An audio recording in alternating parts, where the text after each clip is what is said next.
Okay, everybody, this is Jody is here with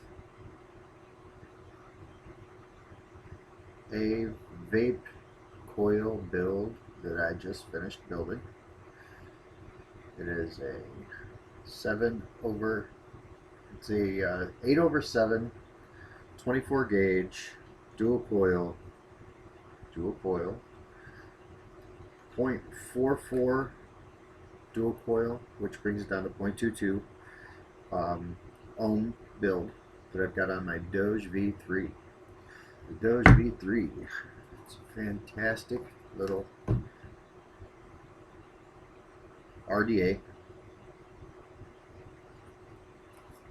box. Standard shit, you know. Get your screwdriver, get your fucking extra screws and your extras, you know. Got the insulators in there, got extra center pins, center posts. You run bigger coils if you want to run bigger coils. Got it set up pretty good for you. Currently running it on the Smoke X Cube 2, 160 watt box mod. That's actually got the update in it, and the update takes it up to 180 watts. So that has never seen it, and I doubt it's a true 180 watts because it's only two 18650 batteries that are built into it, or that are part of that power. And everybody knows you can't get a true 180 watts because it would require something like 9.5 volts or something like that, 9 volts, and you only get about 8.4 and right around 75 to 8 volts continuous or regular output voltage out of a 18650 or 18650 battery. However, it will go easily up to 135, 140 watts, no problem, and provide enough power, enough zing to fire your coils. And this thing fires amazingly. I'm at 115 right now. It's producing plenty of vapor. It's producing plenty of heat, and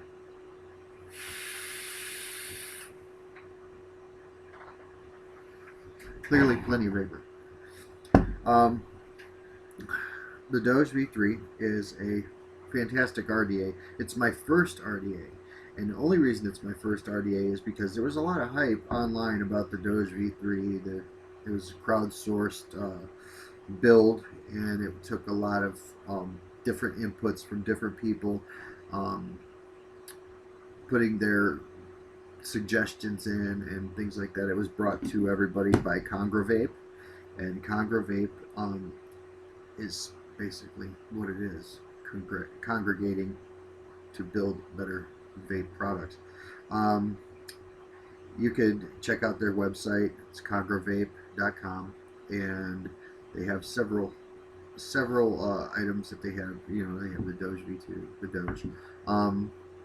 This is a 22 millimeter RDA on the outside diameter.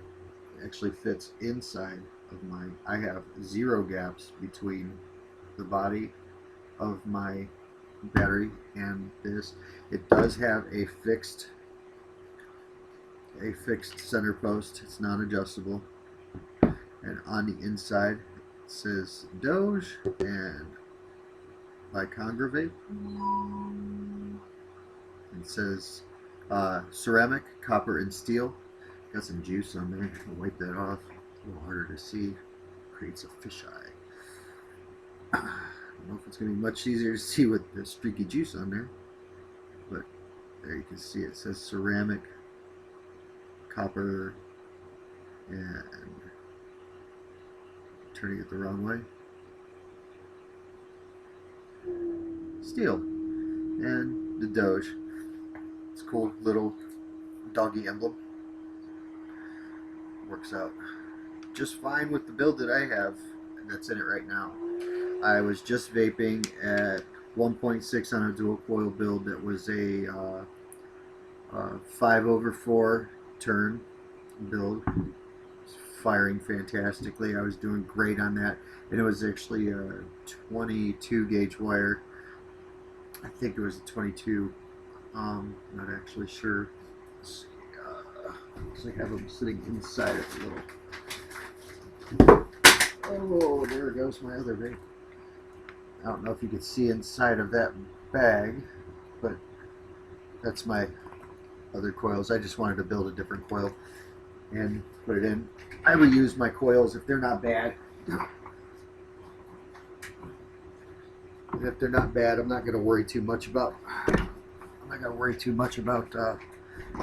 Replacing them too often. But for the purpose of going up a little bit on the ohms, I wanted to run a little bit lower temperature because I was running it with that. I was running it right around 100 and 140, 145, and it was great. It was great, but I was using a lot of battery power, and I worked 12, 14 hours a day, and I was losing the battle and keeping the batteries in there.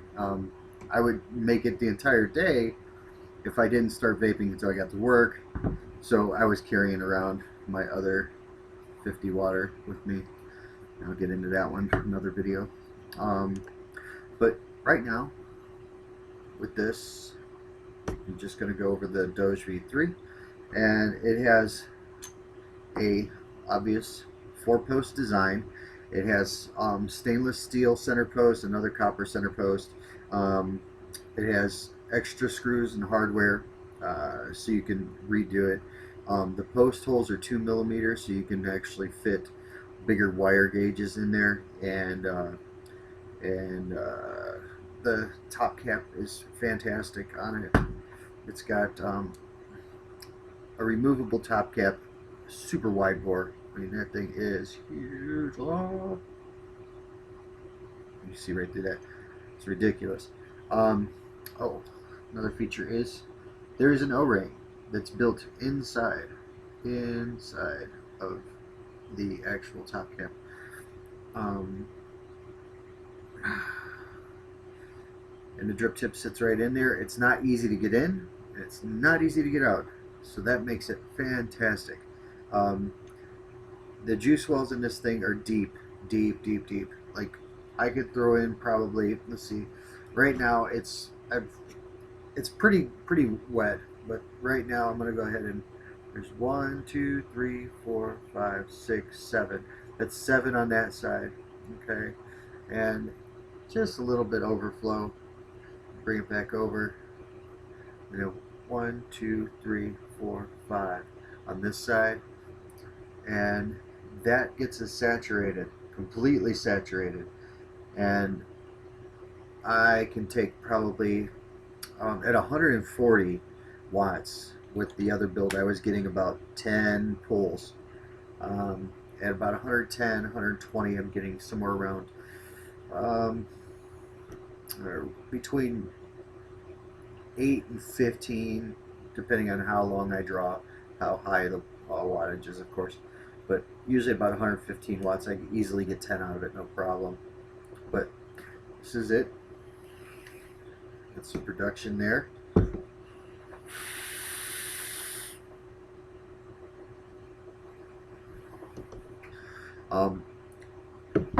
Those are 10 millimeter air holes. They're identical on both sides.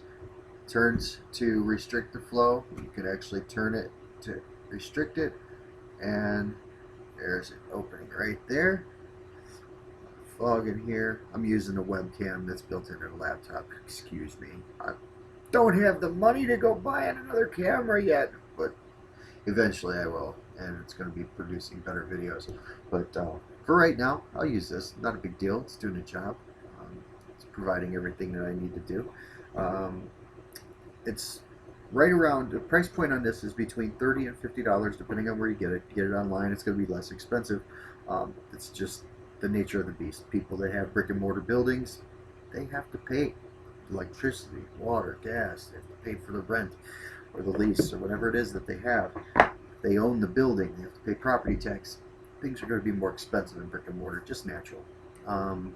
However, if you want to save a few bucks, there's a few websites that are out there that really take care of you. They're really good prices, and I'll probably put a couple of those sites down below once I finish the video and have it posted up at the YouTubes. Taste. It tastes great, wide open. Plenty of airflow, keeps it nice and cool. And the taste is great. It's great. It's not bad at all. But I found, naturally, the warmer it gets, the better the flavor gets. So I take it down about, I drop it down about a quarter way through. You can see the stainless steel inside. And I take it down about a quarter way, and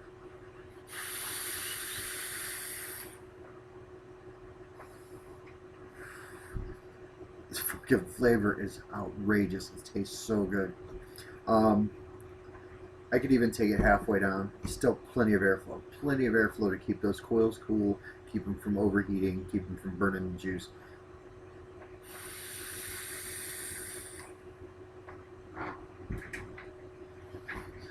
Plenty of vapor. This thing is a vapor beast.